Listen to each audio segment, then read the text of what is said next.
இப்ப நீங்க எழுந்தோடே சொன்னீங்க, மாற்றம் நிகழ்ந்திருக்கு தமிழ்நாட்டுலன்னு. நீங்க என்ட்ரானோனே உங்ககிட்ட எல்லா பத்திரிகையாளரும் கேட்ட விஷயம் அதுதான். ஸோ தமிழ்நாட்டுல ஒரு மாற்றம் நிகழ்ந்திருக்கு அப்படின்னு. And very warm message from mister Anwar.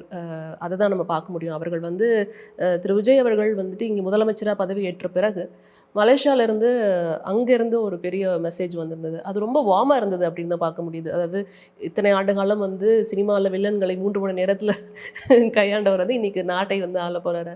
அது மட்டும் இல்லாம இணைந்து செயல்பட நாங்க தயாரா இருக்கிறோம். ஆ "ஒரு புரட்சி நடந்திருக்கு" அப்படின்னு நெறைய மேற்கோள்கள காமிச்சிருக்கிறாருங்கிறத பார்க்க முடியுது. ஸோ நீங்க க்ளோஸா வாட்ச் பண்றீங்களா தமிழ்நாடு பாலிடிக்ஸ்ல அங்கேருந்து? கண்டிப்பா. நான் பர்சனலி தமிழ்நாடு, இந்தியா பாலிடிக்ஸ் ரொம்ப க்ளோஸா வாட்ச் பண்றேன். ம்ஹ்ம். ஏன்னா நான் சொன்னது போல ஒண்ணு நம்மளோட பூர்வீக நாடு அப்படி கூட சொல்லலாம். அந்த அடிப்படையில இங்க நடக்கிற அரசியல் மாற்றங்கள் மலேசியாவிலும் தாக்கங்கள் உண்டு. ஏன்னா சில பாலிசிஸ்லாம் மாத்துறாங்க. உதாரணம் சொல்றேன். சிம்பிளான பாலிசி தான். நம்ம நாடு ஃப்ளைட் ட்ராவல் பண்ணுவாங்க. இப்போ சென்னை டூ கோலாலம்பூர். ஆனா இப்போ சென்னை டூ பினாங்க் வரைக்கும் ஒரு ஸ்டேட்டுக்கு கூட ஃப்ளைட் விடுறாங்க. ஏன்னு சொன்னா, அந்த அளவுக்கு எக்கனாமிக்கல் எஸ். இம்பார்ட்டன்ஸ் இருக்குங்க. ம். அதாவது பார்த்தீங்கன்னா, பொருளாதார ரீதியிலும் நம்ம கனெக்டடா இருக்கிறோம். அப்போ எப்பயுமே இங்க நடக்கிற அரசியல் விஷயங்கள் நம்ம வாட்ச் பண்ணிட்டு இருக்கோம். ம்ஹ்ம். ஸோ அத தவிர்த்து பார்த்தீங்கன்னா, பிஎம் பர்சனலா அவங்க சோஷியல் மீடியால வாழ்த்து தெரிவிச்சிருந்தாங்க. நம்ம திரு சிஎம் அவர்களுக்கு. ம். அது மட்டும் இல்லாம 2 நாட்கள் முன்பதாக பிஎம் சிஎம்க்கு கால் பண்ணி மீண்டும் வாழ்த்து சொல்லி, பிஎம் வருகின்ற செப்டம்பர் இங்க டெல்லியில ஆ. இருப்பாங்க. பிரிக்ஸ் பிரிக்ஸ் மீட்டிங்க்கு மாநாடு. வராங்க. அன்னைக்கு மீட் பண்ணலாம் முடிந்தால் அப்படின்னு சொல்லியிருக்கிறாங்க. ஆமா. அவங்க பிஎம் கிட்ட நான் அப்போ 2 டேஸ் முன்ன மெசேஜ் பண்ணும்போது, பிஎம் பர்சனலா எனக்கும் மெசேஜ் பண்ணாங்க. ஓகே. கண்டிப்பா அவர்ட்ட பார்க்கும்பொழுது சொல்லுங்க. He will be drop by to Tamil Nadu. Plus I think அவங்க கேரளா போறாங்கன்னு நெனைக்கிறேன். தமிழ்நாட்டுக்கு வருவதற்காக உறுதி குடுத்துருக்காங்க. ஐ மீன் ஒரு வார்த்தை சொல்லியிருக்கிறாங்க. So we hope.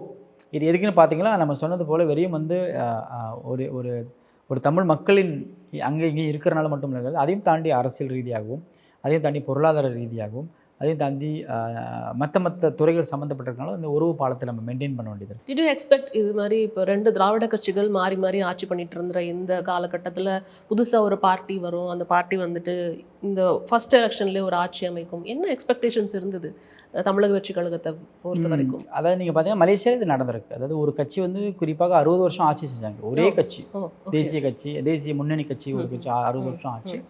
அவங்களோட ஆட்சி எப்போ விழுந்ததுன்னு பார்த்தீங்கன்னா, 2018.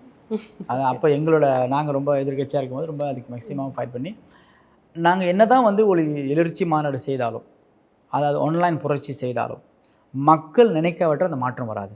அப்ப இது என்னதான் நம்ம சோஷியல் மீடியா இன்ஃப்ளூயன்ஸ் இருந்தா கூட, ஆம் அ விஜய் சார் அவங்க இருந்தா கூட, மக்கள் அந்த மாற்றத்த விரும்பலன்னா, யார் வந்தாலும் ஜெயிக்க முடியாது. அப்ப இந்த இந்த மாற்றத்துக்கு அடையாளம் அவங்க ஒரு சினிமாலேருந்து வந்திருக்காங்க. அவங்க அரசியல் பேக்ரவுண்ட் இல்ல அப்படின்னு நெறைய விமர்சனம் பார்த்துருக்கேன். ஆனா இவர் வரனால 2 கட்சிகளும் செய்யலன்னு நம்ம சொல்லல. அவங்களும் அவங்க காலத்துல சிறப்பா செஞ்சாங்க. அவங்க காலத்திலும் சில பெரிய பெரிய ஜாம்பவான்கள் இருந்திருக்கிறாங்க. ஆனா இவங்களோட எல்லாத்தோட நோக்கம் என்ன? பேசிக்கலி ஒரு பொலிட்டிஷியன் இவங்க எல்லாம் நோக்கம் என்ன? நாட்டுக்கு நல்லது செய்யணும், மக்களை காப்பாத்தணும், ஒரு நல்ல மக்கள் சமூகத்த உருவாக்கணும் அப்படின்னு தான் அந்த நோக்கம். அப்ப விஜய் சார் வரும்போது இப்படி ஒரு பெரிய சேலஞ்ச் தான். நீங்க பார்க்கும்பொழுது ஆனா இதுக்கான பின்னணி என்னன்னு பார்த்தீங்கன்னா, மக்கள் அந்த மாற்றத்த விருப்பப்பட்டாங்க. ஓகே. அதாவது பார்த்தீங்கன்னா, ஒரு ஒரு அரசாங்கம் ஒரு மெஜாரிட்டி இல்லாத அரசாங்கத்த நீங்க சூப்பர் மெஜாரிட்டியில மாத்தணும்னு சொன்னா, அந்த வேவ் ஆஃப் சேஞ்ச் நீங்க கொண்டு வரணும். மாற்றத்தின் அலையை கொண்டு வரணும். அப்ப அந்த மாற்றத்தின் அலை கொண்டு வரணும்னு சொன்னா, நீங்க பாப்புலிஸ்ட் ஐடியா தான் யூஸ் பண்ணணும். To achieve the realist idea. இது பாப்புலிஸ்ட் வெர்சஸ் ரியலிஸ்ட். இப்போ ஒரு பாப்புலிசமா தான் எல்லாரும் சொல்லுவாங்க. ஏன்னா ஒரு மாற்றம் செய்யணும்னா உங்களுக்கு பாப்புலிஸ்ட் ஐடியா வேணும். ஆனா அந்த மாற்றம் செய்து அந்த ஆட்சியை ரியலிஸ்ட் ஐடியானால தான் நீங்க தக்க வைக்க முடியும். ரியலிஸ்ட் ஐடியா மீன்ஸ் லைக் நீங்க சொன்ன வாக்குறுதிகளை நிறைவேற்றணும். அப்போ இங்க பெரிய சேலஞ்ச். இப்போ ஏன்னா இதை நான் ஏன் சொல்றேன், இதே தான் எங்ககிட்ட நடந்தது. நாங்க ஆட்சி எடுத்த பிறகு நிறைய எதிர்பார்ப்புகள். ஆனா அந்த எதிர்பார்ப்பு நீங்க 1 வருஷம் 2 வருஷம் செய்யலனா, எந்த அளவுக்கு உங்களை ஒரு முறை காதலித்தார்களோ அந்த அளவுக்கு 10 மடங்கு உங்களை வெறுக்க ஆரம்பித்துருவாங்க மக்கள். புரியுது. அப்போ it is not just about vote. It is just purely about challenge to fulfil the election promises, to the better. அவங்க இதுக்கு முன்னாடி இருந்தவங்க இது தவறு அது தவறுன்னு சொல்கிறத காட்டிலும் நான் என்ன பெட்டராக செய்ய முடியும் அப்படின்றத இப்போ இருக்கிற இளைஞர்கள் எதிர்பார்க்குறாங்க. போட்டுட்டோம் வந்துடுவாங்க அப்படின்றது.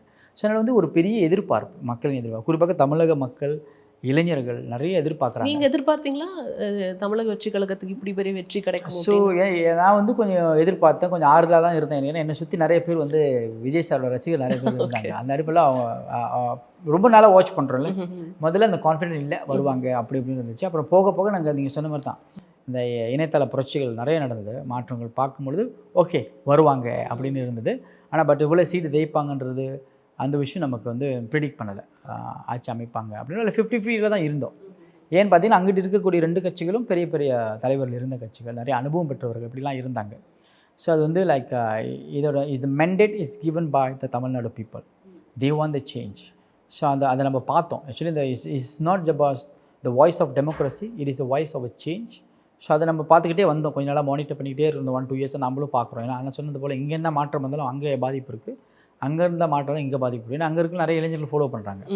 அவர் இதுக்கு முன்னாடி வந்து ஒரு நடிகனாக பார்த்தாங்க, ஒரு ஸ்டாராக பார்த்தாங்க, இப்போ வந்து ஒரு அரசியல்வாதியாக பார்க்குறாங்கன்னா there's a lot of changes. ஏன்னா வந்து சினிமா தாக்கம் ரொம்ப இருக்குது மக்களுக்கு. அது எந்த மாதிரி தாக்கம் சொன்னால் இதெல்லாம் எடுத்துக்கிறாங்க அப்படின்ற விஷயம் இருக்குது. இப்போ அவர் ஒரு ஸ்டாராக இருந்து அரசியல்வாதியாக வரும்போது நல்ல விஷயங்கள் சொல்லும்போது இங்கே இருக்கிறோம் அங்கே இருக்கிறோம் எல்லா நாட்டிலும் இருக்கிறோம் பார்க்குறோம். அவரோட ஃபாலோவர்ஸ் எல்லாமே இன்றைக்கி வந்து ஒரு பொலிட்டிக்கல் ஃபாலோவர்ஸாக மாறுறாங்க, ஒரு பிரின்சிபல் பண்ணுறாங்க.